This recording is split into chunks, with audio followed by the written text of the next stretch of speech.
અમદાવાદમાં આવેલ નારોલ વિસ્તારના રંગોલી નગરમાં ફરી એકવાર ઇલીગલ બાંધકામનો રાફડો ફાટ્યો છે. આ બાંધકામ પાછળ કોનો હાથ છે અને ઇલીગલ બાંધકામ વારંવાર કોણ કરે છે, તો આજે અમે તમને નામ સાથે બતાવીશું કે આ વ્યક્તિ કોણ છે કે જે વારંવાર એએમસીની બીક વગર ઇલીગલ બાંધકામ શરૂ કરે છે. તેનું નામ છે ટીનાભાઈ દરબાર ઉર્ફે પ્રવીણસિંહ દરબાર.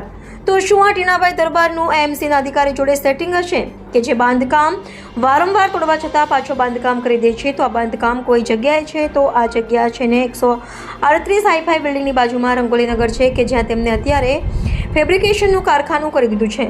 તેનું નામે હરસિદ્ધિ ફેબ્રિકેશન છે. તો આ બાંધકામ પાછળ કયા ભ્રષ્ટ એએમસીના અધિકારીએ હાથ ધરી છે?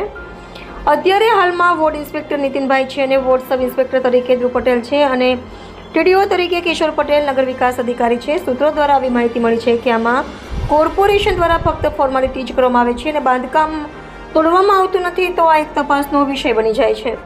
તો આવા ટીના દરબાર જેવા ગૃહમાફિયાનું કોર્પોરેશન સાથે ગાંઠ હશે તેવું આ બાંધકામ જોઈને દેખાય છે.